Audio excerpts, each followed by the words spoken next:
नमस्कार दोस्तों, diploma math मस्ती में आपका स्वागत है। दोस्तों, हम लोग चैप्टर नंबर 1 पढ़ चुके हैं। जो आपका चैप्टर नंबर फर्स्ट था वो था आपका बिल्डिंग। ठीक है, तो बिल्डिंग क्या होता है, उसके पर्पज क्या है और क्लासिफिकेशन तो सब कुछ पढ़ चुके हैं जो बीटीयूपी के सिलेबस में था। ठीक है, और एग्जाम के पॉइंट ऑफ व्यू से जो भी इंपॉर्टेंट क्वेश्चन बनने वाले थे उसी में से बनने वाले थे। ठीक है, तो उसको हम लोगों ने कंप्लीट कर चुका है और फाइनली हम लोग पहुंच चुके हैं चैप्टर नंबर 2 पर, जो कि आपका है फाउंडेशन। ठीक है, तो हम लोग फाउंडेशन के बारे में पढ़ेंगे, फाउंडेशन होता क्या है। ठीक है, और फाउंडेशन के जो भी पार्ट्स हैं उसको भी पढ़ेंगे। ठीक है, और क्लासिफिकेशन पढ़ेंगे, कौन कौन सा इसके टाइप पढ़ेंगे कि क्या क्या होता है फाउंडेशन। ठीक है, तो आपको नाम से ही पता होगा कि फाउंडेशन न्यू, क्योंकि आपका जो ये सब्जेक्ट है बिल्डिंग कंस्ट्रक्शन। ठीक है, बिल्डिंग यानी कि बीसी, तो इसमें आप लोग भवन यानी बिल्डिंग क्या होता है इसको तो जान चुके हैं। अब आते हैं सेकंड चैप्टर जो आपका है न्यू का। न्यू यानी कि फाउंडेशन। ठीक है, उससे पहले हम आपको बता दें क्लास स्टार्ट करने से जो लोग पहला चैप्टर नहीं देखे हैं। ठीक है, पहले चैप्टर से हमें 5 नंबर का क्वेश्चन, एक क्वेश्चन तो फिक्स ही होता है।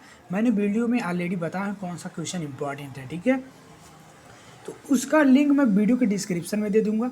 और देखिए, पूरा playlist building construction civil third semester के नाम से पूरा पूरा प्लेलिस्ट बना हुआ है सेपरेट, उसका भी लिंक मैं वीडियो के डिस्क्रिप्शन में दिया हूँ। ठीक है, और ये नोट्स आपको कैसे मिलेगा इसके भी बारे में मैंने बताया है। ठीक है, तो टेलीग्राम जरूर ज्वाइन करिए और नोट्स लेने के लिए आप व्हाट्सअप नंबर पर कॉन्टेक्ट कर सकते हैं 96 21 64 11 73। ठीक है, इस नंबर पे आपको व्हाट्सअप करना है नोट्स लेने के लिए। ठीक है, सारी डिटेल्स आपको दे दिया जाएगा कैसे आपको नोट्स मिलेगा। क्लियर? चलिए आज चलते हैं चैप्टर नंबर 2 पर। और टेलीग्राम जरूर ज्वाइन करिए, टेलीग्राम पर हर एक आपको इन्फॉर्मेशन आपको प्रोवाइड करवा जाता है। ठीक है, तो टेलीग्राम जरूर ज्वाइन करिए। तो चैप्टर नंबर 2 हम लोग आते हैं, स्टार्ट करते हैं न्यू। अब जानते हैं न्यू क्या होती है, इसके बारे में जानते हैं। ठीक है, तो न्यू आपको जैसे कि पता है कि जो पूरे स्ट्रक्चर का जितना भी लोड होता है वो क्या है, फाउंडेशन ही बियर करता है। ठीक है, फाउंडेशन ही सॉइल पर क्या है, लोड को ट्रांसफर करता है। ठीक है, अब न्यू जो होता है आपको जो डिफिनीशन लिखना है, न्यू सिंपली क्वेश्चन पूछा था न्यू क्या होता है और इसके उद्देश्य क्या है, या न्यू अच्छे न्यू की आवश्यकता क्या है, सब कुछ पढ़ा जाएगा। तो वीडियो को थोड़ा भी स्किप ना कीजिए। सबसे पहले तो आप लोग वीडियो को लाइक कर दीजिए, क्योंकि आपके लिए क्लासेस लाया जा रहा है, तो जितने लोग देख रहे हैं एटलीस्ट वो सभी लाइक कर दें। ठीक है, और अपने दोस्तों को भी शेयर कर दें सभी लोगों को, ताकि ये वीडियो पहुंच जाए। ठीक है, बहुत सारे चैनल वाले हैं वो एप्लीकेशन पे पढ़ा रहे हैं, मतलब वो पैसा लेकर आपको यही कंटेंट, इससे बेहतर कंटेंट आपको कहीं नहीं मिलने वाला, वो पैसा देंगे तभी नहीं पाएंगे। ठीक है, तो आपको इस वीडियो को ज़्यादा से ज़्यादा लोगों तक शेयर करना है। क्लियर? चलिए, तो आज जाइए जानते हैं कि न्यू क्या होता है। तो न्यू क्या, देखिए यानी संरचना का वो भाई जो न्यू होता है आपका इस तरह से, इस टाइप का कुछ न्यू होता है। न्यू इस टाइप का कुछ बना होता है खसका, देखिएगा यहाँ पर इस टाइप का आपका न्यू होता है। ठीक है, यानी ये आपका हो गया ग्राउंड लेवल, यानी कि जीएल होता है ग्राउंड लेवल। ठीक है, अभी हम फिगर से भी समझाएंगे। तो यानी कि न्यू जो होता है ज़मीन के नीचे होता है। ठीक है, यानी ग्राउंड लेवल से नीचे का जो भाग होता है उस वही आपका क्या होता है, फाउंडेशन होता है, यानी कि न्यू होता है। ठीक है, तो पूरे स्ट्रक्चर में आपका देखेंगे तो एक आपका क्या होता है, सुपर स्ट्रक्चर होता है और एक सब स्ट्रक्चर होता है। इसके बारे में भी मैं बात करूंगा। ठीक है, तो अभी हम न्यू के बारे में जानते हैं। तो न्यू क्या है, संरचना का वह भाग क्या है जो आपको क्या है दिखाई देता है, वो आपको दिखाई नहीं देता, यानी कि मिट्टी के अंदर होता है, उसी को हम बोलते हैं न्यू बोलते हैं। ठीक है, देखिए संरचना का अधिकतम भाग जमीन के ऊपर दिखाई देता है, परंतु संरचना का कुछ भाग नहीं दिखाई देता है। तो जो भाग जमीन के ऊपर दिखाई देता है, ठीक है, उसको न्यू नहीं बोलेंगे, वो आपका सुपर स्ट्रक्चर में आएगा। परंतु जो भाग जमीन के नीचे होता है और दिखाई नहीं देता, उसे सिर्फ निर्माण के दौरान देखा जाता है, फाउंडेशन कहलाता है। क्लियर? तो फाउंडेशन समझ में आया कि यानी कि जो भाग, यानी संरचना का जो भाग ग्राउंड लेवल से नीचे होता है। अब आपको फिगर से समझिए, अच्छे से क्लियर हो जाएगा। फिगर से देखिए, ये आपका फाउंडेशन है, टोटली आपका फाउंडेशन यहाँ पर बना हुआ है। ठीक है, अब ये क्या है, आपका ग्राउंड लेवल है, इस पे आपका ग्राउंड लेवल है, ग्राउंड है, इसके नीचे क्या है, ये आपका फाउंडेशन बना हुआ है। ठीक है, ये ब्रिक का हुआ है, एक कंक्रीट ब्लॉक है। तो इसमें क्या है कि संरचना, यानी ये ग्राउंड लेवल हो गया। तो इस ग्राउंड लेवल के नीचे यानी जमीन में जो खुदाई करके आपको बनाया गया है ब्रिक और कंक्रीट का न्यू फाउंडेशन, उसी को हम बोलते हैं फाउंडेशन, यानी ये सभी क्या है, फाउंडेशन के अंतर्गत आएंगे। ठीक, और इसके ऊपर जो आपको दिखाई दे रहा है ये क्या है, आपका सुपर स्ट्रक्चर है आपका, इसको बोलते हैं हम आधि संरचना बोलते हैं, जो आपको ऊपर संरचना के बाहर दिखाई देगा। ठीक है, इसको न्यू बोलते हैं। अब यहाँ पे एक चीज़ और समझिएगा, यानी संरचना के न्यू समझ में आ गया। और संरचना का जो भाग है आपको ज़मीन के अंदर होता है उसको हम बोलते हैं सब स्ट्रक्चर बोलते हैं, यानी अध संरचना बोलते हैं। लेकिन जो आपका क्या है ऊपर आपको दिखाई देता है उसको बोलते हैं सुपर स्ट्रक्चर बोलते हैं। क्लियर, यानी अधि संरचना बोलते हैं। क्लियर हुआ? चलिए, आई होप आपको क्लियर हो चुका है कि संरचना का जो भाग, पहले बात तो न्यू क्लियर कर लीजिए। न्यू मतलब जो आपको भूमि तल से नीचे जो जो बनाया जाता है स्ट्रक्चर उसको हम न्यू बोलते हैं। ठीक है, और न्यू में क्या है, देखिए न्यू भूमि तल के नीचे ये टोटल आपका क्या है, न्यू का है, न्यू है। ठीक है, ये सॉइल है आपका, नीचे इसके सॉइल है, एक कंक्रीट ब्लॉक है और ये ईंट क्या है, ईंट का खसका छोड़कर चिनाई हुआ है। क्लियर। अब यहाँ पर देखिए न्यू में और क्या लिख सकते हैं, संरचना का ऊपरी भाग जो हमारे उपयोग में आता है, आंखों से दिखाई देता है, सुपर स्ट्रक्चर यानी अधि संरचना कहलाता है। क्लियर। तो यहाँ लोग फिगर से भी देख सकते हैं, मैंने बताया है कि ये आपका ग्राउंड लेवल है, इसके ऊपर जो आपको आंखों से दिखाई दे रहा है ग्राउंड लेवल से जो ऊपर है उसको हम बोलते हैं सुपर स्ट्रक्चर यानी कि अधि संरचना, और जो आपको दिखाई नहीं दे रहा है यानी ग्राउंड लेवल से नीचे है उसको बोलते हैं सब स्ट्रक्चर बोलते हैं। क्लियर। ये यहाँ पर देख सकते हैं संरचना का वह जो सॉइल के संपर्क में रहता है, ठीक है, तथा अधि संरचना से आ रहे भारों को नीचे और मृदा के बड़े भाग पर स्थानांतरित करता है, सब स्ट्रक्चर कहलाता है। तो अब यहाँ सब स्ट्रक्चर क्या है, यानी कि जो भी स्ट्रक्चर का लोड है, सुपर स्ट्रक्चर का जो भी लोड है वो क्या है, सॉइल पर ट्रांसफ़र करता है, जो उसको बोलते हैं सब स्ट्रक्चर बोलते हैं, जिसको वो आपको दिखाई नहीं देगा। क्लियर। क्लियर। न्यू क्या होता है, आई होप आपको पूरा समझ में आ गया होगा। अब आइए न्यू पर कौन कौन से लोड लगते हैं इसके बारे में जानते हैं। लोड ऑन फाउंडेशन, न्यू पर आने वाले भार यानी कि लोड ऑन फाउंडेशन, न्यू पर कौन कौन से लोड आते हैं। तो पहला जो आपका क्या है, आपका लाइव लोड है, जिसको हम बोलते हैं चल भार बोलते हैं। डेड लोड है यानी कि अचल भार, आप लोग पढ़े भी होंगे। अब ये लाइव लोड क्या होता है, अचल भार क्या होता है, यानी कि डेड लोड क्या होता है, विंड लोड यानी कि वायु भार जो हो गया, और स्नो लोड यानी कि बर्फ भार हो गया। क्लियर। अब ये चल भार मतलब क्या हो गया, जैसे मान लीजिए हम लोग यानी स्ट्रक्चर है, जैसे आपका ये न्यू है, आप समझिएगा इसको, ये आपका क्या है, न्यू, एक तरह से मान लीजिए कि आपका होम है, घर है, ठीक है, ये आपका घर है, ठीक, ये आपका इस पर छत है। तो इस पर मान लीजिए हम लोग जो रहते हैं, चलते हैं, फिरते हैं, तो हम लोगों का जो लोड है वो क्या है, चलनशील है, मतलब गतिशील है। तो ये क्या है, लाइव लोड है, मतलब चलता रहा, बदलता रहता है हर एक पॉइंट पर। क्लियर। अचल भार क्या होता है, अचल भार मतलब संरचना का जो लोड होगा, सुपर स्ट्रक्चर का जो लोड होगा, और मान लीजिए जैसे दरवाज़ा होगा, खिड़की होंगे, ठीक है, और छज्जे होंगे, ये सब लिंट, इस सब का भार हो गया अचल भार में। वायु भार मतलब यानी कि वायु का जो लोड होता है आपके स्ट्रक्चर पे आता है न्यू पर, उसको वायु भार। और बर्फ भार क्या होता है, यानी बर्फीली एरिया में जब बर्फ़ क्या हो गिरते हैं आपके स्ट्रक्चर पर, तो उसका जो लोड आपके फाउंडेशन में पड़ता है, तो वो क्या होता है, स्नो लोड यानी कि बर्फबार होता है। क्लियर। आइए हम विस्तृत जानते हैं। अगर आप लोगों को अच्छे से क्लियर होगा तो वीडियो को एक बार लाइक कर दीजिए, क्योंकि आपके लाइक से हमें क्या है, थोड़ा सा मोटिवेशन मिलता है। ठीक है, और वीडियो कैसा लग रहा है कमेंट में ज़रूर बताएं, क्योंकि आप लोगों के सपोर्ट, क्योंकि आपके क्लासेस जो है ना, आपके एक टाइम टेबल आपको प्रोवाइड करवा दिया है क्लासेस की, तो डेली उसी टाइम पे प्रोवाइड करवाया जाएगा। थोड़ा सा इस समय टेक्निकल रीजन की वजह से आपको क्लासेस नहीं मिल पा रही है, बट आपको प्रॉपर वे में मिलेगी, प्लेलिस्ट आपका बने रहेगा। ठीक है, और टेलीग्राम से जरूर ज्वाइन हुई, वहाँ हर एक क्लासेस का अपडेट आपको वहाँ पर मिलता है। और नोट्स जिनको लेना है वो आपको व्हाट्सएप नंबर पर कॉन्टेक्ट कर सकते हैं। आइए पहला देते हैं लाइव लोड के बारे में जानते हैं। तो लाइव लोड देखिए, लाइव लोड क्या होता है, इस भार को अध्यारोपित भार भी कहते हैं। तो यानी लाइव लोड को हम अध्यारोपित भार भी कहते हैं। यह संरचना पर आने वाले अस्थायी भार होते हैं। तो यानी अस्थायी भार होता है, मतलब यह अस्थायी नहीं होता है। ठीक है, इस भार में फर्श पर अस्थायी रूप से रखी चलायमान वस्तुएं एवं भवन में रहने वाले व्यक्तियों का भार शामिल होता है।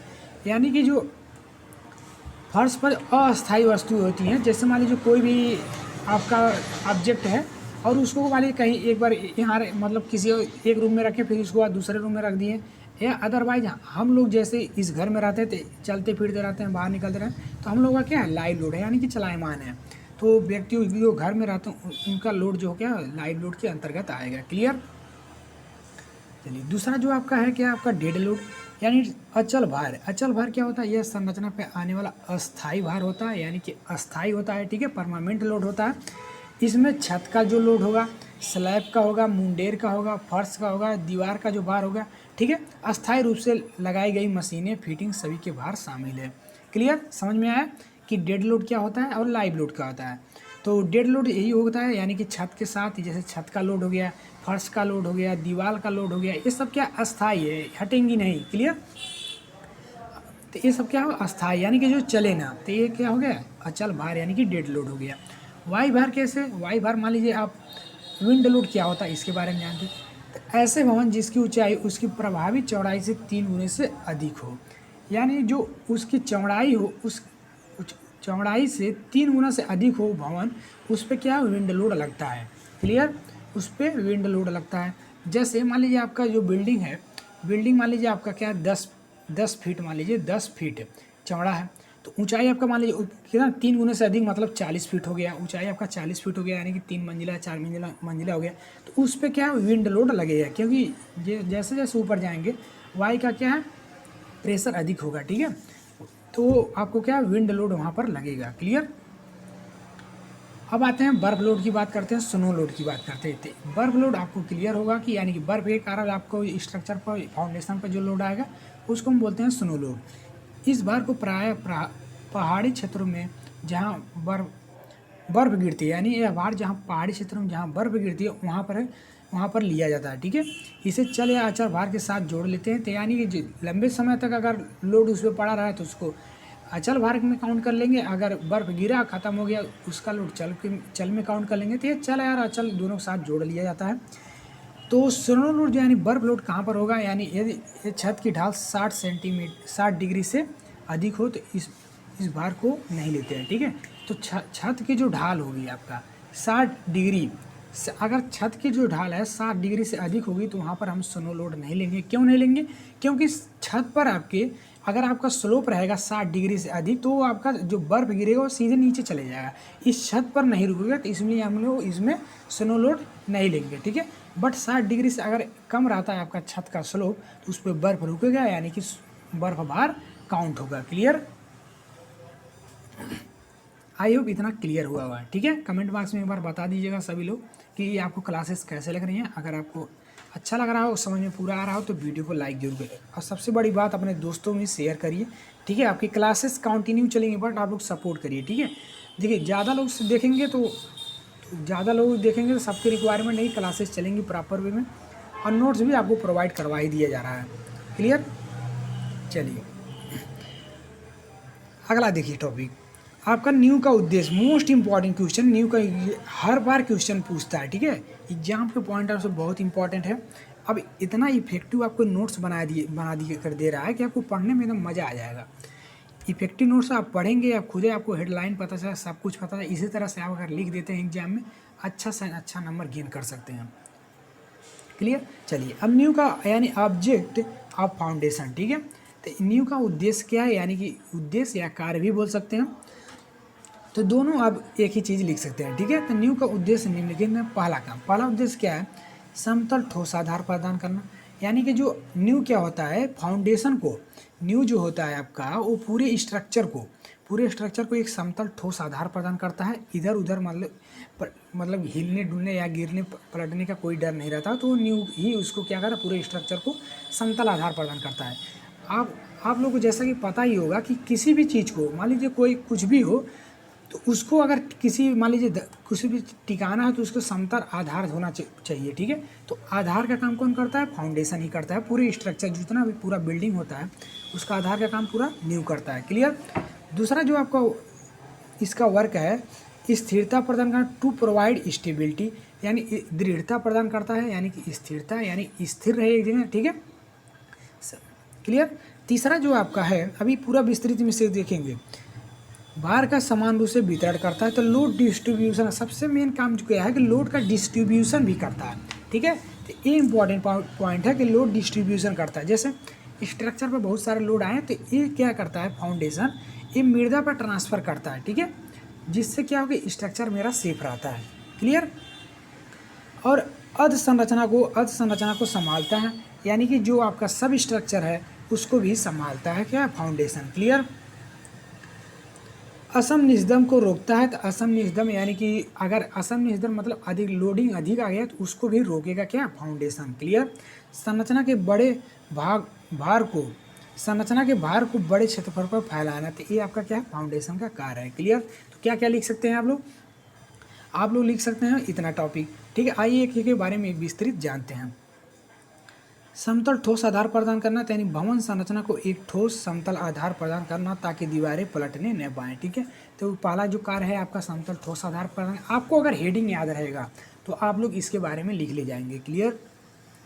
तो सबसे मेन टॉपिक है, इसका हेडिंग आपको याद रखना है। तो ठोस आधार प्रदान करना, क्लियर, आई होप समझ में आ गया। दूसरा आपका है स्थिरता प्रदान करना, टू प्रोवाइड स्टेबिलिटी। तो नींव भूमिगत तल से नीचे बनाई जाती है। तो नींव जो है आपका क्या है, भूमि तल से ग्राउंड लेवल से नीचे बनाया जाता है, जिससे संरचना को पकड़ मिलती है, यानी स्ट्रक्चर को स्टेबिलिटी मिलती है, ठीक है। संरचना को सामर्थ्य और स्थिरता दोनों प्राप्त करता है क्या, नींव। तो सामर्थ्य भी प्रदान कर देगा और स्थिरता, यानी कि वो एक जगह स्थिर रहेगा, क्लियर। तीसरा क्या है आपका, भार का समान रूप से वितरण करना। तो लोड को समान रूप से डिस्ट्रीब्यूट करता है। संरचना को ऊपर आ रहे भारों को अवभूमि के उचित क्षेत्र पर समान रूप से फैला देना ताकि अवभूमि अधिक भारित न हो, ठीक है। तो समान रूप से बड़े पैमाने बड़े क्षेत्रफल पर क्या है, इसको लोड को ट्रांसफ़र कर देता है, जिससे क्या है आपका जो भूमि हो गया अधिक भारित ना हो, ठीक है। नहीं तो क्या होता है, ओवरलोडिंग में क्या होता है, स्ट्रक्चर फेल हो जाता है या सेटलमेंट हो जाता है सॉइल का। तो फाउंडेशन बना देने से लोड क्या है, अधिक क्षेत्रफल पर यानी कि फैल जाता है, जिससे आपका क्या है, स्ट्रक्चर सेफ रहता है, क्लियर। पांचवा जो आपका काम है, यानी सब स्ट्रक्चर बोलते हैं, अर्ध संरचना सब स्ट्रक्चर को संभालता है। तो सब स्ट्रक्चर आई होप आप समझते होंगे कि यानी कि जो आपको दिखाई नहीं दे ग्राउंड लेवल से नीचे का पार्ट, ठीक है, तो उसको संभालता है। तो अवभूमि में प्रयोग किए गए निर्माण पदार्थों को भार आने पर इधर उधर फैलने से रोकता है, ठीक है। ये भी फाउंडेशन का एक कार्य है। नेक्स्ट पॉइंट जो आपका है ठीक है, नेक्स्ट पॉइंट है, नंबरिंग थोड़ा सा गलत हो गया। नेक्स्ट पॉइंट देखिए, असम निजदम को रोकना, ठीक है। तो असम निजदम मतलब ओवरलोडिंग। तो न्यू पर इसकी सुरक्षित धारण क्षमता से अधिक भार आने से रोकना होता है, ठीक है। तो न्यू का जो काम होता है, अगर स्ट्रक्चर पर ओवरलोडिंग हो या सुरक्षित जो जितना लोड बियर कर सकता है उससे अधिक लोडिंग अगर आ रही है तो भी न्यू क्या उसको आने से उसको रोकेगा, ठीक है। क्लियर हुआ।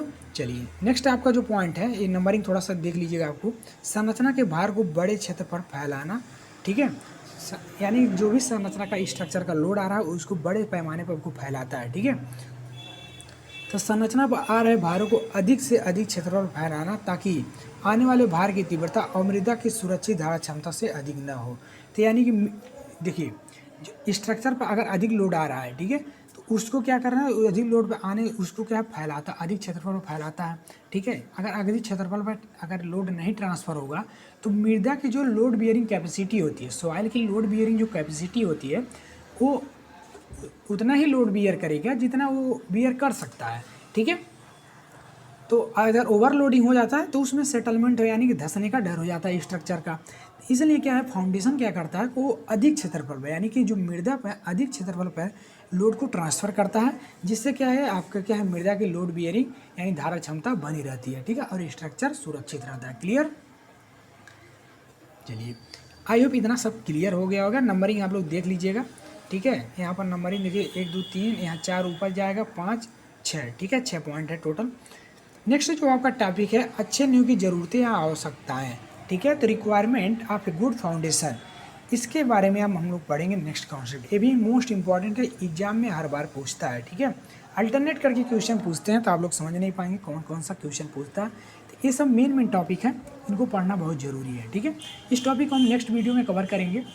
बाकी आज की वीडियो में बस इतना ही, वीडियो काफ़ी लंबा हो जाएगा, क्लियर। चलिए तो अब आपकी क्लासेस प्रॉपर वे में चलती रहेंगी, आपको टाइम टेबल भी प्रोवाइड करवा दिया जाएगा। बाकी और भी कोई डाउट रहता है तो कमेंट बॉक्स में कमेंट करें और इस नंबर को नोट कर लें, 96 21 64 11 73, ठीक है। जिनको भी आपको नोट्स चाहिए इस नंबर पे कांटेक्ट कर सकते हैं। आपको प्राइम मेंबरशिप लेना पड़ेगा, ठीक है, नोट्स के लिए। बाकी आपको एक चैप्टर का नोट्स मैं टेलीग्राम में फ्री ऑफ कॉस्ट प्रोवाइड करवा दिया है। जिनको और आगे के चैप्टर का नोट्स चाहिए वो इस नंबर पर कॉन्टेक्ट कर सकते हैं, ठीक है। चलिए मिलते हैं इसके आने नेक्स्ट वीडियो के साथ, तब तक के लिए जय हिंद।